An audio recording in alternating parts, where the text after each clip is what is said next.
वाराणसी के ग्रामीण इलाकों में भूमि अधिग्रहण को लेकर विरोध की आग लगातार भड़कती जा रही है। जनसा क्षेत्र के गंजारी गांव और आसपास के दर्जनों गांवों में प्रस्तावित सड़क चौड़ीकरण, स्पोर्ट्स सिटी और टाउनशिप परियोजना के खिलाफ तीसरे दिन भी ग्रामीणों का आंदोलन जारी रहा। भीड़ में नारे लगाते ग्रामीण, पोस्टर बैनर, पुलिस व अधिकारी दिखे। अंतर्राष्ट्रीय क्रिकेट स्टेडियम और उससे जुड़ी परियोजनाओं के तहत की जा रही जमीन की पैमाइश और अधिग्रहण को ग्रामीण मनमाना और भेदभावपूर्ण बता रहे हैं। प्रदर्शनकारियों का कहना है कि 10 मीटर की जगह कहीं 13, कहीं 24 और कहीं 30 मीटर तक जमीन ली जा रही है। स्थानीय लोगों का आरोप है कि अधिकारी अधिग्रहण में किसी से राय नहीं ले रहे हैं और मानकों में भारी असमानता बरती जा रही है। बाग में शांतिपूर्वक बैठे लोग, गांधी टोपी या झंडा लिए प्रदर्शनकारी 3 दिनों से गांधीवादी तरीके से शांतिपूर्ण धरना दे रहे हैं, लेकिन अब तक किसी जिम्मेदार अधिकारी ने खुलकर संवाद नहीं किया। ग्रामीणों की मांग है कि भूमि अधिग्रहण पूरी पारदर्शिता और सहमति से हो, सड़क की चौड़ाई तय मानकों पर हो और किसी भी गांव को उजाड़ने से पहले वहां के लोगों की राय जरूर ली जाए। राजा तालाब एसडीएम पहुंचे, ज्ञापन सौंपा गया। इस बीच राजा तालाब के एसडीएम शांतून कुमार सिनसिनवार मौके पर पहुंचे और प्रदर्शनकारियों से मुलाकात कर ज्ञापन प्राप्त किया। उन्होंने कार्रवाई का भरोसा भी दिलाया। ज्ञापन सौंपते प्रतिनिधि प्रदर्शन की अगुवाई पूर्व जिला पंचायत सदस्य प्रतिनिधि योगीराज सिंह पटेल और ग्राम प्रधान ओम प्रकाश सिंह पटेल ने की, जबकि संचालन किया राजकुमार गुप्ता ने। इस आंदोलन को अपना दल कमेरावादी पार्टी का समर्थन भी प्राप्त है। फिलहाल जिम्मेदार अधिकारियों की ओर से कोई ठोस बयान नहीं आया है, लेकिन ग्रामीणों का कहना है कि यदि जल्द समाधान नहीं हुआ तो आंदोलन और भी व्यापक होगा। अध्यक्ष जी, आप आज जिलाधिकारी राजलाल से मिले हैं, क्या है प्रकरण, क्या है मामला?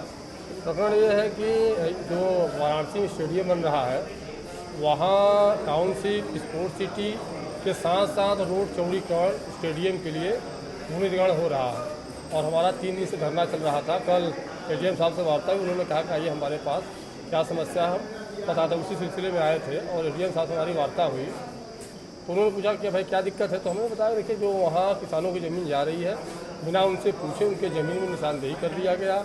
क्या मुआवजा मिलेगा, कोई सक्षम अधिकारी नहीं गया, निशानदेही हो गया और किसान इससे संतुष्ट नहीं है। तो उन्होंने कहा कि देखिए जो भाई नियम के अनुसार जो होगा वही करेंगे। तो हमने कहा हम भी तो नियम की मांग कर रहे हैं। नियम की मांग भाई भूमि अधिग्रहण कानून के तहत 4 गुना मिलना चाहिए, या तो सर्किल रेट का या तो बाजारू रेट। तो सर्किल रेट बाजारू रेट में जो ज़्यादा होगा उसका 4 गुना देना है।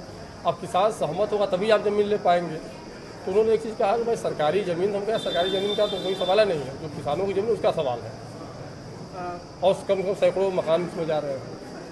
तो ऐसा जिलाधिकारी महोदय ने ऐसा भी कहा कि मैं मौके पर पहुंचूंगा और असली जांच पड़ताल करके, ऐसा कुछ क्या आश्वासन क्या दिया? नहीं, उन्होंने आश्वासन दिया कि 2 दिन के अंदर हम आते हैं और किसानों के बीच में वार्ता करेंगे, किसान चाहता क्या है। तो हमने कहा कि हमारा 2 दिन से धरना चल रहा है, तीसरा दिन है, इसीलिए हमारा धरना है कि कोई सक्षम अधिकारी आकर के किसानों को संतुष्ट करे। ठीक, धन्यवाद। रख के हो रहा है। भूमि अधिग्रहण कानून देश में बना है किसानों के लंबे संघर्ष आंदोलन के बल पे, उसका यहाँ मखौल उड़ाया जा रहा है। आज आप एडीएम महोदय ने क्या आश्वासन दिया आपको? एडीएम महोदय को हम लोगों ने एक सूत्री पत्रक दिया है जो देश के अंदर भारत का सर्वोच्च मंदिर, वहाँ से सदन से कानून पारित हुआ है, भूमि अधिग्रहण कानून 2013, उसका अक्षरशः पालन कराया जाए। यहाँ पर संबंधित जिम्मेदार लोग रातों रात कूटा गाड़ दे रहे हैं। हमारे किसान चिंतित है, व्यथित है कि हमारे घर मकान चले जा रहे हैं, सैकड़ों मकान टूट रहे हैं।